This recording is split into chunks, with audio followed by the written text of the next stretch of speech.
오늘은 성탄절이라 마태복음 2장 9절에서 11절 말씀을 중심으로 성탄을 준비한 사람들이라는 주제로 말씀을 함께 나누려 합니다.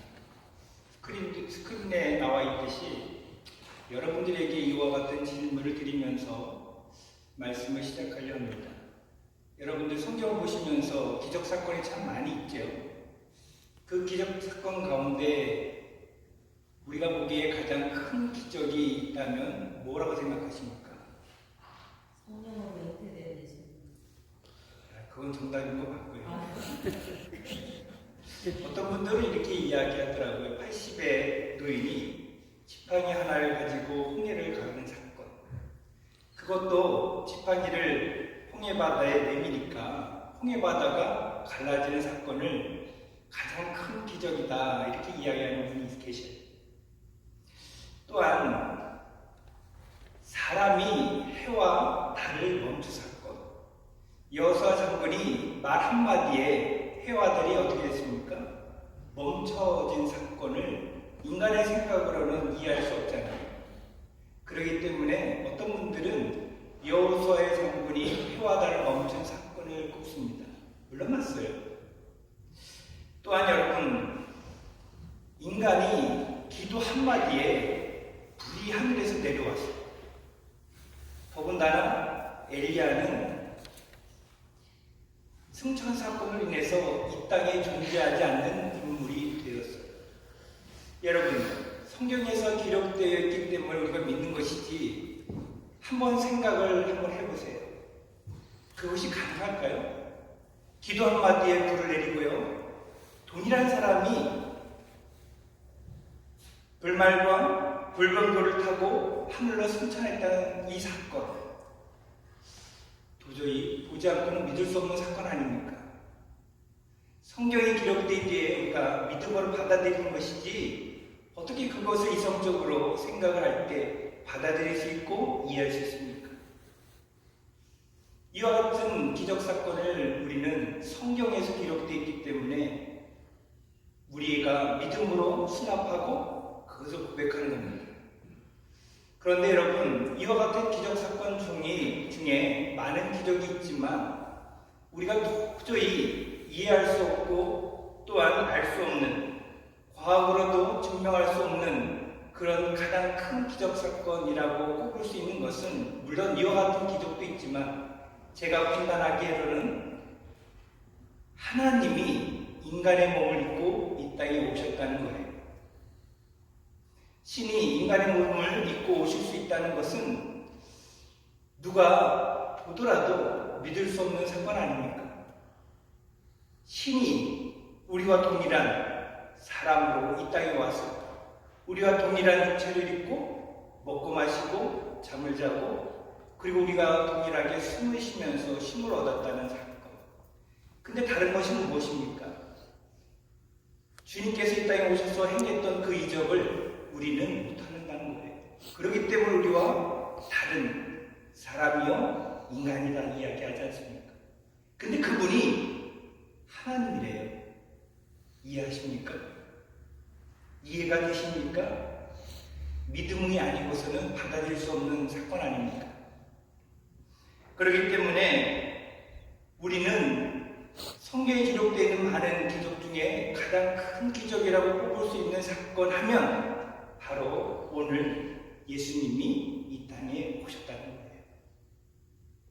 믿음으로 우리가 받아들인다고 하지만 그것이 성경에 기록이 되어 있기 때문에 역사적으로도 증명되어 있고 사실적으로도 증명되어 있고 많은 사람들이 그 기적사건을 보면서 믿는다는 거예요. 만약에 여러분 예수 믿지 않는 사람들에게 이와 같은 사건을 설명한다면 그들은 쉽게 납득이 될까요? 우리나라도 단군설화라고 하는 것이 있어요. 어떤 개인이 그것에 대해서 기록을 했어요. 그런데 곰이 인간이 되어서 아들 낳았는데 그 이름이 단군이에요. 그래서 우리의 조상이 되었다고 설명을 했어요. 근데 우리는 그것을 사실적으로 받아들일 수 없다는 것이죠. 왜 그래요? 왜 그렇습니까? 논리적으로 증명할 수 없기 때문에, 사실적으로 알 수 없기 때문에. 그래서 단군 신화는 신화일 뿐이고 사람의 구조를 내려가는 이야기일 뿐이지 우린 그걸 사실적으로 받아들이지 않습니다. 그러나 예수님, 곧 아기 예수가 이 땅에 오셨다는 것은 역사적인 사실입니다. 우리만 믿는 것이 아니라 우리 앞전세대도 믿었고, 그리고 그 땅 가운데 예수님이 오셨을 때도 많은 사람들이 그것을 보았고, 실제로 그분을 접했던 분들이 증거하고 있기 때문에 우리는 사실로, 역사적으로 믿는다는 것이죠. 근데 여러분, 이와 같은 예수님의 탄생을 우리는 믿음으로 받아들이고 이해한다고 하지만, 정작 우리 주변을 보면 오늘처럼 크리스마스가 되고 또 이 백화점이나 아니면 공공장소에 가서 보면 들려주는 음악 소리가 무엇입니까? 캐롤 소리에 나오는 것이 무엇이죠? 흥얼거리는 우리 입술에 나오는 멜로디가 어떤 멜로디가 가장 많을까요? 아기 예수가 이 땅에 오셨다는 사실에 대해서 우리는 흥얼거리기보다는 사람들의 유행에 따라서, 가수의 노랫말에 따라서 그저 그 말을 되풀이하는 거예요. 그래서 이런 실험을 어떤 심리학자가 했어요. 시험지를 나눠주고 40명의 학생들에게 성탄절, 크리스마스 하면 연상되는 단어가 무엇이냐는 질문을 드렸어요. 여러분, 성탄절, 크리스마스 하면 연상되는 단어가 무엇이 떠오릅니까? 가장 먼저 떠오르는 것을 기록하라고 했어요. 학생들이 저마다 기록한 것은 크리스마스 주기, 크리스마스 캐롤, 크리스마스 카드, 크리스마스 선물, 화이트 크리스마스, 그리고 산타크로스. 이것이 전부였어요. 단 한 명의 학생도 예수님의 생일이라고 기록한 학생이 없다는 겁니다. 많은 사람들이 우리처럼 성탄을 즐깁니다. 많은 사람들이 우리처럼 성탄을 노래합니다. 그런데 정작 생일의 주인공은 빠져있고, 오히려 다른 캐롤과 다른 노랫말과 그리고 우리의 마음 가운데 기쁨을 나누면서 전해지는 그 이야기 가운데는 예수님이 없다는 거예요. 우리만 그렇습니까? 이처럼 성탄의 주인공을 뺀 생일잔치를 벌이면서 덕담을 나누고 즐거워하는 우리 모습을 볼 때 우리는 어떤 생각을 해야 될까요? 오늘 그래서 저는 저와 여러분들이 성탄을 준비하는 우리의 자세부터가 좀 달라야 되지 않을까라는 말씀을 우리가 생각해 보려 합니다. 그렇기 때문에 우리는 성탄을 준비하는 사람으로서, 성탄을 또한 맞이하는 사람들로서 우리는 남다른 성탄을 준비했으면 좋겠다. 특별히 말씀을 통해서 그와 같은 성탄을 준비했던 사람들을 보려고 하는 것이죠. 첫 번째로 그래서 스크린에 나와 있듯이 큰 기쁨으로 우리는 성탄을 준비해야 한다는 겁니다. 9절 말씀 함께 같이 보시겠습니다. 9절입니다. 같이 보시겠습니다. 박사들이 왕의 말을 듣고 갈새 동방에서 보던 그 별이 문득 앞서 인도하여 가다가 아기 있는 곳에 위에 머물러 서 있는지라. 여러분, 지금 동방 박사들이 누구를 만났습니까? 성경에 보니까 헤롯을 만났어요. 그 헤롯에게 물었습니다. 유대인의 왕, 곧 메시아가 탄생한 게 어디입니까? 라고 물어봤어요. 그리고 나서 이 헤롯의 대답을 듣고 지금 박사들은 흥분된 마음으로 지금 베들레헴 예수님이 나신 곳으로 향하고 있는 길을 보여주고 있는 말씀이에요. 여러분, 이 동방 박사들이 어디서부터 왔습니까? 성경학자들은 이들을 페르시아 제국에 거했던 마라의 점성술사나 혹은 천문학자로 보고 있습니다. 그게 별을 관측하는 사람들이겠죠. 근데 이들은 독특한 것이 있었어요. 왜냐하면 이들은 많은 자신들이 연구하고 섬겼던 그런 종교 가운데 유대교를 신봉했던 그런 영향을 받았던 동방박사로 추측을 합니다. 왜냐하면 이스라엘 백성들이 나라를 빼앗기고 정복으로 터졌잖아요. 그럴 때 유대인들이 신앙 가운데는 무엇이 있었습니까? 나라의 회복과 동시에 메시아의 도래입니다. 메시아 보면 우리를 구원할 거야. 메시아 보면 우리나라를 회복할 거야 라는 메시아 사상을 갖고 있었어요. 그렇기 때문에 이것을 많은 사람들이 그것을 믿어오는 동시에 전파했겠죠. 그것을 받아들인 동방박사들이 별을 관측했는데 그 별 가운데 어느 날 메시아와 같은 그런 분이 탄생하는 징조를 보았다는 거예요. 그래서 민수기서 24장 17절 말씀 보면 이렇게 기록하고 있는데 제가 읽어드리겠습니다. 내가 그를 보아도 이때의 일이 아니며 내가 그를 바라보아도 가까운 일이 아니로다. 한 별이 야곱에게서 나오며 한 별이 이스라엘에게서 일어나서 이와 같은 예언의 말씀을 그들도 보고 마음에 믿었다는 것이죠. 근데 그것이 실제로 자신의 살고 있는 시대에 나타났다는 거예요. 뜻하지 않는 메시아의 그 큰 별이, 광명한 별이 자신의 눈앞에 나타났다는 거예요. 그 흥분되기 시작을 했겠죠. 아, 메시아의 도래가 임했구나. 내가 지금까지 연구했고 내 조상이나 부모가 전해주었던 이 연구 결과가 그 말씀이 이루어졌구나라는 사실을 이들은 어떻게 했어요? 믿었다는 것이죠. 믿었기 때문에 자신의 나라에서 지금 어디까지 온 거예요? 헤롯이 머물러 있는 예루살렘 성전. 그리고 이 헤롯에게 물어서 지금 메시아가 어디에 탄생한 것을 지금 알게 됐어요? 베들레헴. 그쵸? 그렇기 때문에 이들 마음 가운데는 기쁨이 넘쳤어요. 이들 마음 가운데는 흥분이 넘쳤어요. 그 별을 보자마자 자신들이 갖고 있던 예물을 준비하고 즉시 떠났는데 언제 떠났어요? 별을 보려면 언제 떠나야 되죠? 이스라엘 여행자들은 낮에 이렇게 여행을 하지 않습니다.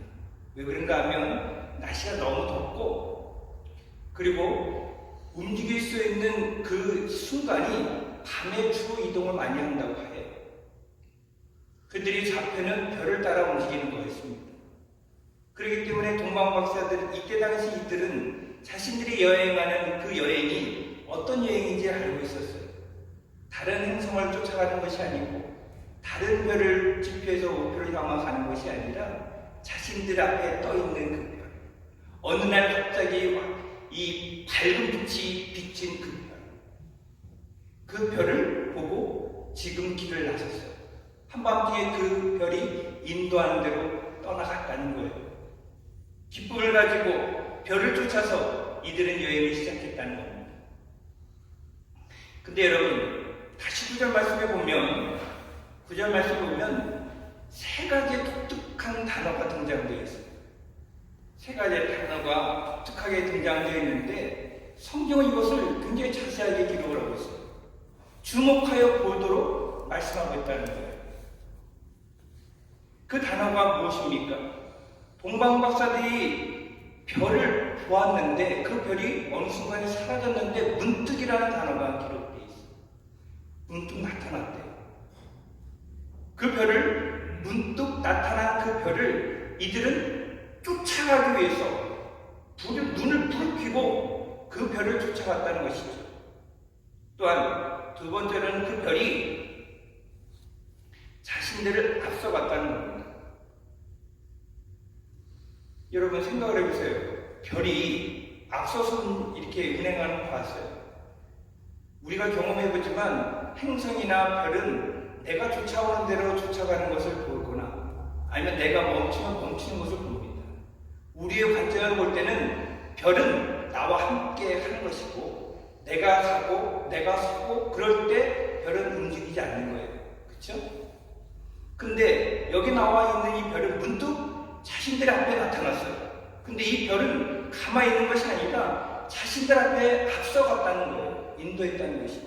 성경은 자세하게 보여주고 있지 않습니까? 그리고 세 번째 끝으로는 이 별이 한 곳에 머물러 있습니다. 그래서 머물러라는 말씀이 있는 거죠.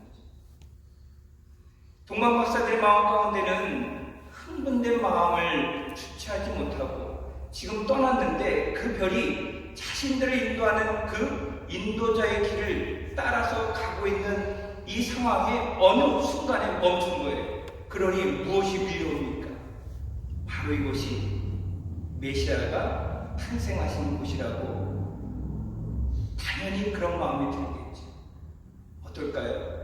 자신들이 지금 평생을 연구하고 평생을 꿈꾸며 소망하고 바랬던 그 메시아가 자신들 눈앞에 이제 한 발자국 두 발자국 떼서 들어가 보기만 하면 내가 원했던, 내가 바랬던, 내가 꿈꾸었던, 내가 믿어왔던 그 예수가 있을 것이라는 기대감과 흥분됨과 감격을 마음에 품고 별을 쫓아갔다는 것이죠.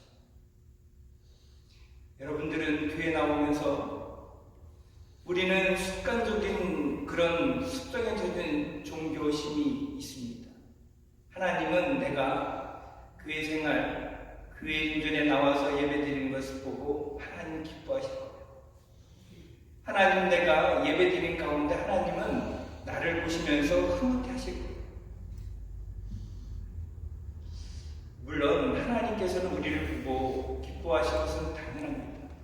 근데 어느 순간에는 내 마음 가운데 교회에 가는 이 자체가 부담스러울 때가 있어요.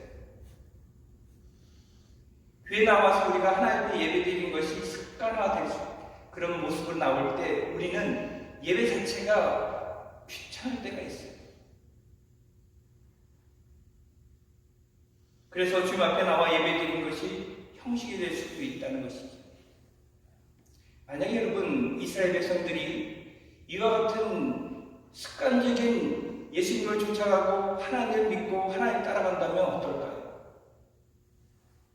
홍해바다 앞에 있었던 이스라엘 백성들 자신이 죽음 앞에 이 바다가 갈라지지 않으면 하나님의 기적이 아니라면 우리는 죽을 텐데 그럴 땐 그저 습관적으로 하나님을 바라볼 거예요.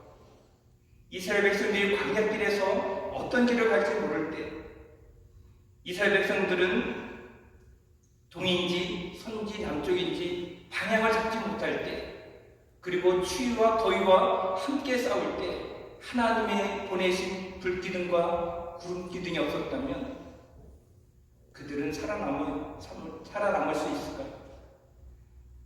그들은 실제적으로 자신의 삶 가운데 하나님이 함께 한다는 것을 믿기지 않으면 한순간도 살아가지 못하는 그런 상황이 있었을 거예요.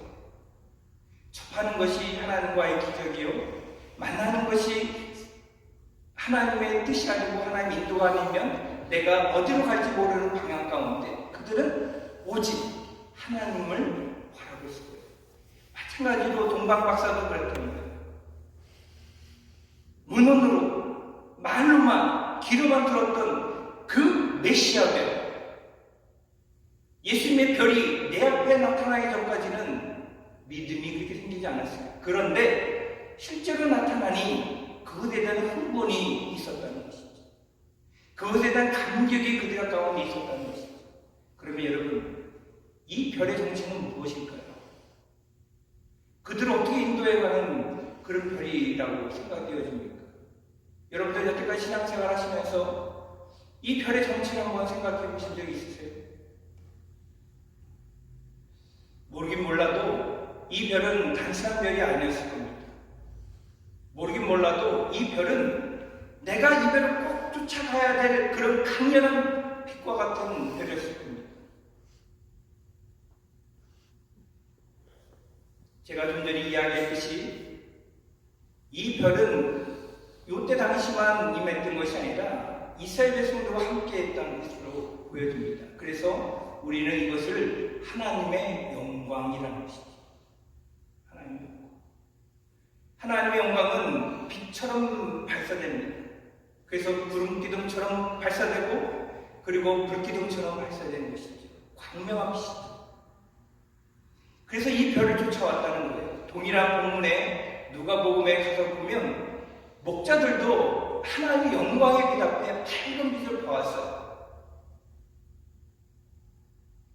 그러니까 이 별, 곧 하나님의 영광이 이들을 인도했다는 것이죠. 우리는 우리의 삶 가운데 하나님의 영광을 기대하며 바라보아야 하는 그런 믿음의 사람입니다. 우리는 우리 육체를 벗으면 하나의 나라 가면 밝은 빛 가운데 거하는데 하나님의 영광과 함께 거합니다. 믿으십니까? 그렇기 때문에 우리는 하나의 영광과 함께 살아가는 존재들이에요.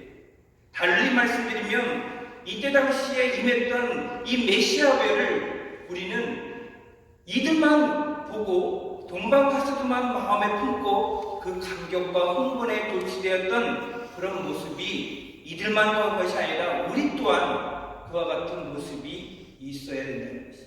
왜요? 하나의 영광은 사라지지 않기 때문에. 하나의 영광은 언제나 구하는 자들에게는 밝은 빛으로 비춰주십니다. 우리 삶에 어둠만 가득하면 우리는 지옥 같은 삶을 살 수밖에 없지만 하나님의 영광의 빛을 보고 쫓아가면 어둠도 골짜기도 뭐라고 이야기합니까? 주님이 인도하시는 그 길이 풍성한 삶으로 우리를 인도한다 고백합니다. 그렇기 때문에 동방박사들이 지금 가졌던 이 마음을 우리가 한번 느껴보자는 거예요. 그러면서 그들이 표현을 합니다. 10절 말씀입니다. 스크린에 나와 있죠. 10절 말씀 보니까 우리가 같이 한번 볼까요? 10절입니다. 시작. 그들이 별을 보고 매우 크게 기뻐하더라. 여기 지금 네 번의 감탄사가 표현되어 있어요. 얼마나 기쁨이 충만한지 매우라는 말을 써요. 여러분 매우라는 말을 아무 때나 씁니까? 이거는 이 단어는 큰 그런 모션을 보여주는 겁니다. 그래서 매우라는 것은 크다는 거예요. 그리고 이어지는 것이 뭡니까? 크게라는 것이 나오잖아요. 크게. 매우 크다. 그리고 기뻐하더라. 반복 언어는 강조용 아닙니까? 그러니까 동방박사의 이 흥분된 이 마음을 성경은 자세하게 풀이를 하고 있는데 내가 대동사를 쓰고 있다는 것. 매우 크게 기뻐하더라. 얼마나 그 흥분된 모습이 이 성경학자가 볼 때에 귀하고 큰 기쁨이기 때문에 그 기쁨을 네 단어로 표현하고 있지 않습니까? 우리 일생을 살면서 여러분 흥분되는 그런 때가 언제입니까? 우리 자녀가 태어날 때 흥분되고 기쁘죠. 또한 우리가 큰 사업에 입학을 하거나 대학에 들어갈 때 흥분되고 기뻐하죠. 그보다 더 기쁜 이 소리를 지금 동방박사들은 표현하고 있다는 것을 여러분 주목하여 보라는 거예요. 그래서 이것은 사실적이며 역사적이기 때문에 그들의 마음을 성경학자는 한 단어로 놓치지 않게 그렇게 표현하고 있다는 겁니다. 우리가 주님을 믿으면서 흥분되고 감사하고 감격할 때, 기뻐할 때가 언제일까요? 우리 주님을 보고 그 주님 앞에 우리가 감사로 드려지는 그 모습 가운데 그 표현이 담겨 있었겠죠. 그러나 그렇지 못하고 인생 가운데 어둠만 계속된다고 절망 가운데 우리의 모습이 좌절하고 실망한다면 우리는 그렇게 볼 수 없겠지. 여러분들에게는 메시아 별이 있습니까? 나를 비추는 영광의 별이 나를 보호하고 나를 인도하고 있다는 것을 믿으십니까? 저는 그런 삶을 우리가 꿈꾸며 살았으면 좋겠어요. 이민의 어려움이 우리 삶의 어둠으로 물들일지라도 광명형 하나의 영광의 빛이 비친다면 언젠가는 그 빛을 따라가면 우리의 삶은 흥분되고 기뻐할 수 있다는 사실을 믿고 살아갔으면 좋겠어요. 초림할 때만 예수님께서 이와 같은 표현이 아니라 주님이 다시 오실 그날을 우리가 흥분된 마음으로 기념하며 준비하며 쫓아간다면 그 빛은 우리를 하나님께서 원하시고 기뻐하시는 하나님의 영광의 빛으로 우리를 감싸 주실 겁니다. 특별히 여러분들 힘드시면 영광의 빛을 발하기를 원하는 꿈을 꾸시고 기도했으면 좋겠어요. 아프시면 영광의 빛을 나에게 비춰주세요. 내가 기뻐하고 기뻐할 수 있도록 도와주세요. 라는 기도를 드렸으면 좋겠어요. 하나님이 살아계시다면 여러분의 기도에 동방박사를 만나줬던 그 하나님이 우리를 만나주지 않을까요? 저는 만나줄 걸 믿습니다. 여러분, 이처럼 동방박사들이 흥분 가운데 있으면서 표현하는데 아이러니하게도 반쪽 다른 면을 성경은 보여주고 있어요. 근데 그 다른 면은 뭐냐면 이 다른 면에서 한 소동으로 해피엔딩으로 끝나는 것이 아니라 그냥 이들이 소동함으로 그냥 그 이야기를 멈추지 않고 그냥 소동 가운데 그런 자본 가운데 소란 가운데 그냥 소멸되는 그런 소리가 있어요. 무엇입니까? 3절 이하에 보면 동방박사들이 오늘 찾아왔잖아요. 헤롯 왕이. 그러니까 헤롯이 메시아가 어디 탄생하는지를 누구에게 물어봅니까? 누구에게 물어보시죠? 그때 당시에 종교 지도자인 대제사장과 서기관에게 물어봐요. 이들이 그래서 성경을 보면서 정확하게 짚어냅니다. 메시아가 어디에 탄생할 것을 예언했다고 짚어내요. 베들레헴이라는 것이죠. 제가 이렇게 이야기하는데 못 믿겠으면 성경을 보시기 바랍니다. 4절과 5절 말씀을 보면 이렇게 기록되어 있습니다. 우리 한번 같이 보겠습니다. 시작. 유대 베들레헴이 오니 이는 선지자로 어떻게 이렇게 기록된 바 또 유대 땅 베들레헴아 너는 유대 고을 중에 가장 작지 아니하도다. 내게서 한 다스린 자가 나와서 내 백성 이스라엘의 목자가 되리라. 이것을 누가 짚어냈어요? 누가 알아냈습니까? 누가 정확하게 말을 했습니까? 헤롯이요? 아니죠. 그때 당시에 종교 지도자들이 이 말을 정확하게 집어냈어요. 그리고 정확한 이 기록된 것을 분명하게도 이야기를 했어요. 그러므로 성경학자가 이 기록을 하고 있지 않습니까? 근데 이것을 이들을 보면서 야 메시아가 드디어 왔구나 그렇게 소란을 폈습니까? 단순히 해피엔드가 끝났어요. 해프닝. 그저 그냥 소란만 잠깐 피웠다 끝났어요. 이들이 정작 메시아 사상을 갖고 있었다면 아버지 때로부터 조상 때로부터 내가 물려받은 신앙을 가졌다면 기뻐하는 것이 당연하잖아요. 근데 오히려 이것을 정확하게 알면서도 불구하고 이들에게는 기쁨이 없어요. 그 기력이 없어요. 왜요? 듣기는 들었어요. 알기는 알았어요. 배웠어요. 마음에 품지 않았어요. 다른 말로 표현하면 무관심했어요. 이스라엘이라는 나라는 메시아의 대망 사상을 꿈꿨던 나라고 지금까지도 그것을 농맥이 이어오는 나라라고 볼 수 있습니다. 그렇다면 정작 메시아가 탄생했다는 것을 동방박사가 밝혀줬잖아요. 그리고 한 소동이 일어났잖아요. 그리고 정확하게 짚어냈잖아요. 그러면 동방박사들과 함께 당연히 나도 가서 경배해야지. 이런 마음이 있어야 되잖아요. 그래서 성경에 나와 있는 두 부류처럼 오늘날의 우리 성 가운데 두 부류가 있습니다. 한 부류는 동방박사 같은 그런 부류가 있다면 다른 부류는 그저 성경에 나와 있는 거죠. 제가 좀 전에 이야기 드렸잖아요. 서두에 기적은 성경에 나와 있는 거죠. 말씀은 성경에 나와 있는 것이 다른 것처럼 전혀 관심이 없어요. 이 말씀을 배척하고 밀어냅니다. 그랬다더라. 네? 그랬다더라. 내 부모가 믿었던 그 신앙을 이어받지 못하는 오늘날 우리의 삶 가운데 여러분 도sol리키시나요? 왜 젊은이들이, 왜 우리들의 자녀들이 믿음을 떠나 하나님을 거부하는 백성으로 만들었나? 그들도 메시아 사상을 알고 예수를 알아요. 그런데 동일하게 오늘 우리 자녀들도 이와 같은 메시아를 마음에 품지 못하고 아기 예수가 오신 그 오늘과 같은 날에도 불구하고 우리들은 잔치와 모임과 즐거움으로 독담을 나눌정정 예수가 너의 신앙의 대상자가 이 땅에 오셨다는 사실에 대해서 우리는 믿음에 관한 그 절대적인 신앙을 우리는 놓치고 있다는 겁니다.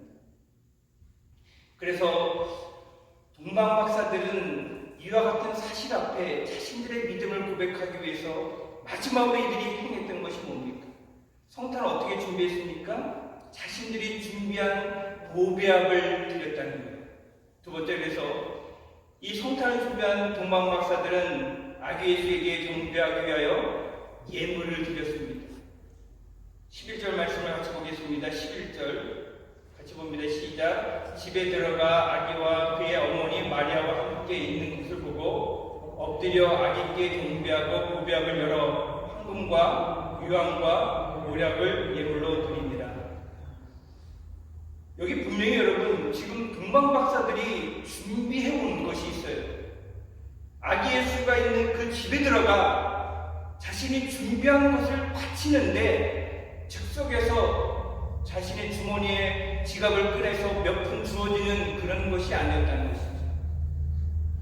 먼 타국에서 내가 준비한 것을 이고 끌고 와서 정성껏 그것을 드렸다는 거예요. 그것이 세 가지인데 무엇과 무엇이죠? 황금과 유향과 모략. 첫 번째로 황금입니다. 여러분, 황금은 왕 앞에 드리는 귀한 물건이었어요. 선물이었습니다. 그래서 세네카라는 이 학자는 이때 당시의 역사가로서 왕을 만나기 위해서는 반드시 너가 지참해야 될 황금이라고 이야기했습니다. 그러면 황금을 가지고 왕 앞에 나가지 않으면 만나지 마라, 이렇게 기록을 해놨다는 거예요. 그러니까 그때 당시의 통념이 왕을 배우기 위해서는 황금을 가지고 가라는 거예요. 우리나라도 황제에게 권위를 나타내기 위해서 황금연유관, 황금띠, 황금수저나 황금으로 치장된 것들로 인해서 왕의 권위를 내세웠습니다. 그렇기 때문에 이 동방박사들이 준비한 첫 번째, 어떤 이 동방박사의 한 사람이 드렸는지 모르지만 그는 분명한 황금을 가지고 왕을 배웠습니다 라는 경배 의미로 드렸다는 거예요. 그러니까 한마디로 이 아기는 뭐라는 것이죠? 왕이라는 거예요. 왕을 배웠습니다 라는 표현을 드렸다는 것이 황금의 가장 먼저 나오죠.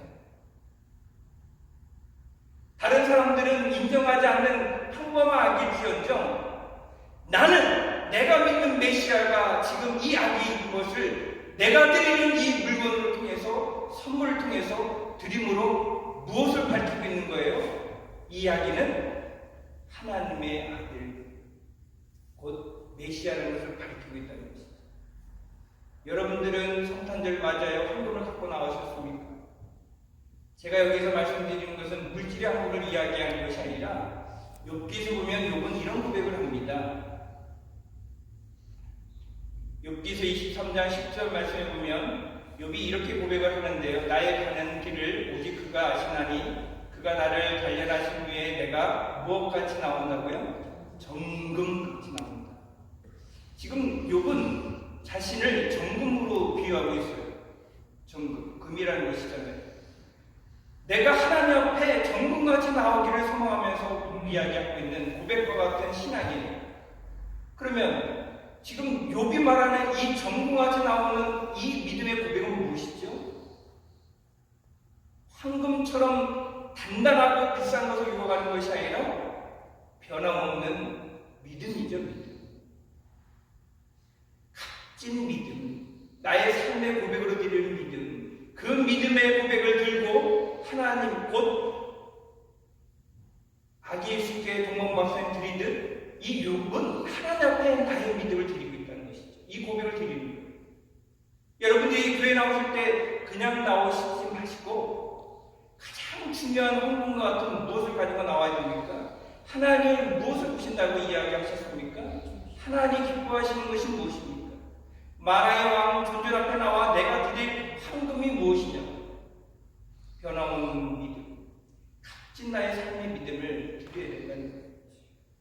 우리는 편안하게 앉았다 하는 그런 신앙의 모습이 아니라 이처럼 하나님의 사람이라면 하나님에 나올 때는 귀한 믿음을 정금처럼 단련하여서 드릴 수 있는 믿음을 드리길 바랍니다. 두 번째로는 동방박사들이 준비했던 예물 가운데 유향이 있습니다. 유향은 말 그대로 이 향수예요, 향수. 중동지방에서 이 향수가 고가일수록 아주 향기가 좋다고 합니다. 왜 향수가 발달했는가? 학자들의 이야기를 빌려 이야기 드린다면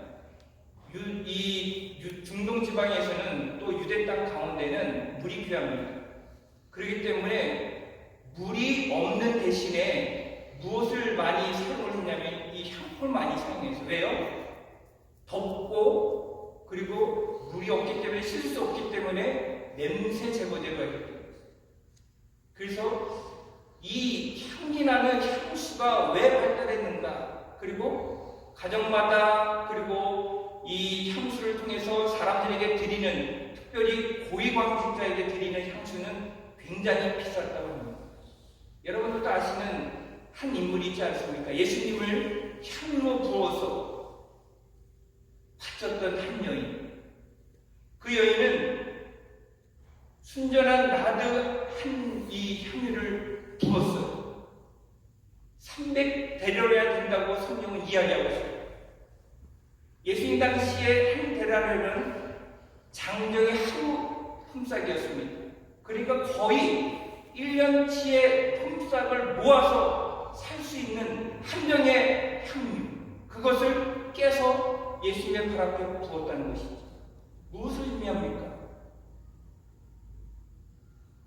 내가 가장 사랑하는 사람이기 때문에 아까움 없이 깼다는 것이죠.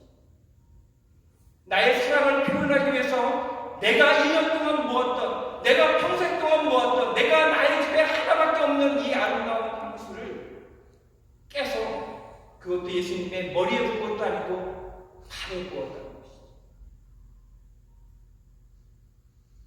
예수님은 그것을 기뻐하셨어요. 왜요?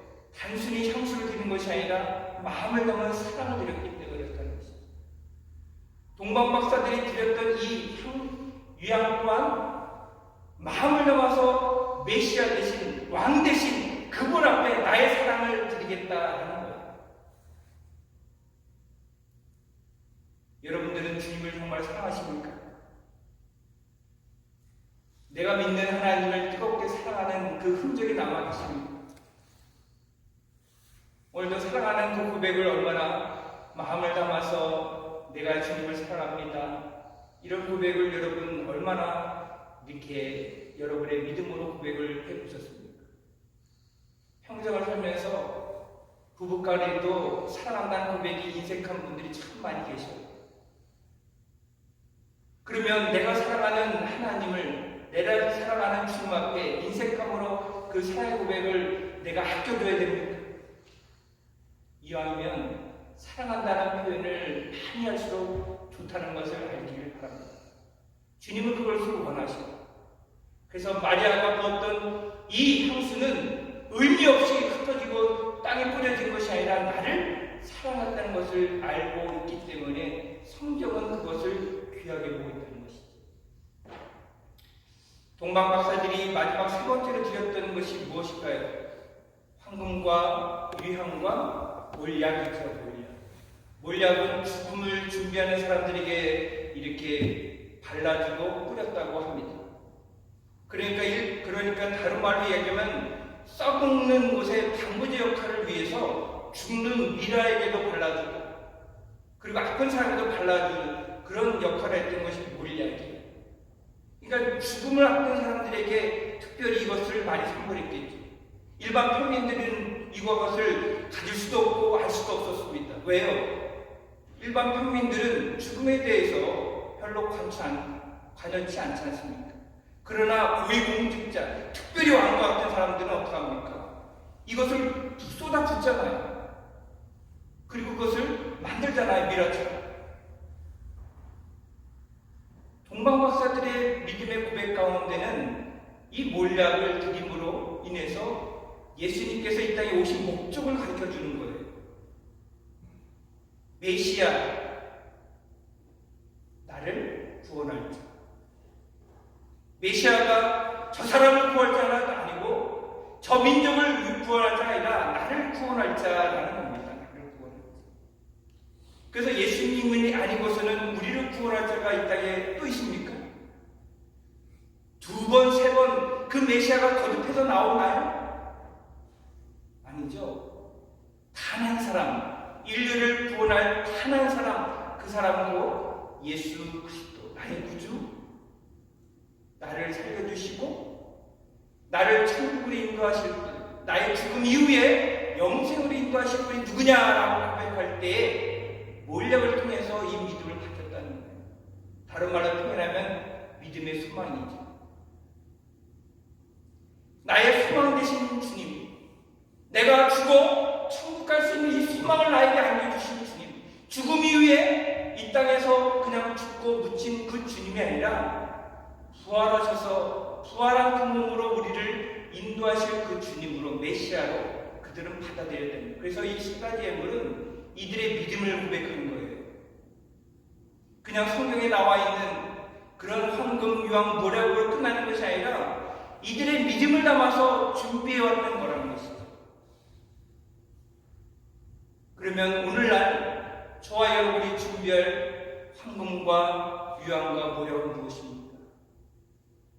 우리가 하나님 앞에 바칠 우리의 믿음과 사랑과 소망, 내가 하나님 앞에 이것을 바침으로 인해서 나의 구주가 되시고 메시아 되시고 아기에서 오신 그분이 나의 왕 되시며 나의 영광의 삶 가운데 함께 거하는 빛으로 함께 나를 안아주시고 이끌어주시고 인도하시는 그분이라는 것을 믿음으로 고백할 수 있는 저와 여러분이 되어지길 바랍니다.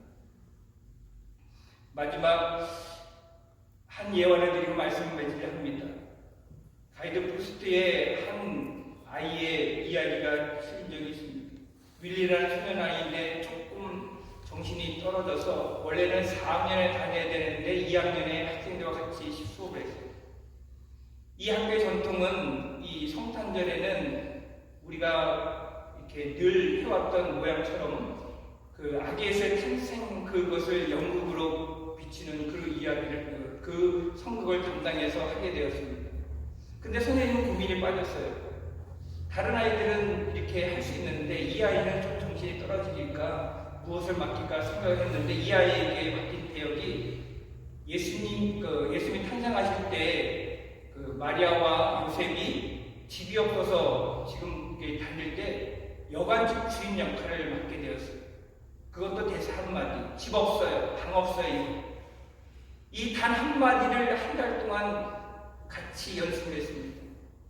마리아와 요셉이 오면 방 없어요, 빈방 없어요 이 한마디만 외치고 나가는, 퇴장하는 그 연습을 꾸준히 시켰어요. 드디어 25일이 되어서 아이들이 함께 모여서 어른들과 함께 이 성극이 시작되었어요. 이 윌리의 차례가 되었어요. 마리아와 요셉이 방 하나를 구하기 위해서 정정긍긍하다가 어린이 여인숙에 도착을 하면서 물어봅니다. 주인님 방 하나만 주세요. 아이를 금방 낳을 것 같은데 빈방 하나만 주세요. 윌리의 차례예요. 빈방 없어요. 매몰차게 하는 그 차례에 이 아이는 자신이 연습한 대로 그렇게 했어요. 선생님은 안도에 안심하셨어요. 그리고 이 아이가 퇴장하는 그 가운데 힘없이 뚜벅뚜벅 걸어가는 마리아와 그리고 요셉의 모습을 견눈질로 보게 되었어요. 그때 이 윌리가 갑자기 뜻하지 않은 행동을 취하면서 쫓아가는 거예요. 그리고 하는 말이 요셉님, 마리아님 잠깐 멈춰주세요. 그냥 가지 마시고 제 이야기를 들어주세요. 빈방은 없지만 우리 안방은 있어요. 이렇게 이야기해요. 우리 집 안방은 있어요. 그때 많은 사람들이 이것을 보면서 틀린 것을 알잖아요. 웃음을 뱉을 수밖에 없는 상황이지만 모두 다 은혜가 넘쳤다는 것. 한 영국으로 소문나지만 이 아이는 마음을 담아서 아기 예수가 내 집에 오기를 바랬다는 것이죠. 왜요? 현실을 저기 생각하기만 몰입을 하기 때문에 그렇다는 것이죠. 우리도 마찬가지 아닙니까? 우리가 이왕 신앙생활을 하는데 신앙에 몰입하기를 바랍니다. 밀리지. 영문 연습이 아니에요. 우리 삶은 연습이 아닙니다. 언제나 현실이고 우리 신앙은 연습이 아닙니다. 언제나 진행형이죠. 근데 우리는 밀리처럼 전능하기 때문에 무시합니다. 나는 정상이고 쟤는 좀 모자란 아이다. 누가 그렇죠? 신앙인의 모습 볼 때는 이 아이가 믿음 있는 사람 아닙니다. 오히려 우리는 우리 마음 가운데 매벌창으로 그냥 해마다 오시는 주님, 그냥 교회에 나와서 내가 만나 주시면 언제든지 만날 수 있는 하나님. 그렇습니까 여러분? 그런 사람들이 기적의 삶이었던 것이죠. 우리는 신앙생활을 함에 있어서 기적을 맛보아야 합니다. 그 밝은 빛이, 메시아 되신 그 밝은 빛이, 그 영광의 빛이 나를 안고 그리고 나를 인도할 수 있는 것은 우리의 믿음의 고백이 있는 사람만이 볼 수 있는 것이죠. 많은 사람들이 그 별을 봤습니까? 성경에 나와 있는 인물들도 정확하게 그 별이 무엇인지를 알았음에도 불구하고 그 별을 보지 못했어요. 오직 동방박사들이 그 별을 보고 쫓아갔다는 것이죠. 저와 여러분의 삶 가운데도 주님을 쫓아가는 동방박사 같은 그런 믿음의 사람들이 되어지길 바랍니다. 이왕 우리가 신앙을 하나님 앞에 드림에 있어서 나의 삶의 갈급함과 나의 삶에 나의 삶에 개입해서 나를 인도해달라고 기도를 많이 하시잖아요. 그러면 받아야죠. 우리의 삶뿐만 아니라 우리의 자녀들의 삶 가운데도 임해야죠. 그러기 위해서는 저희들이 주님을 준비하는 이 성탄에 준비했던 이 사람들과 같은 그런 믿음으로 준비할 수 있기를 간절히 축원드리겠습니다. 기도하겠습니다.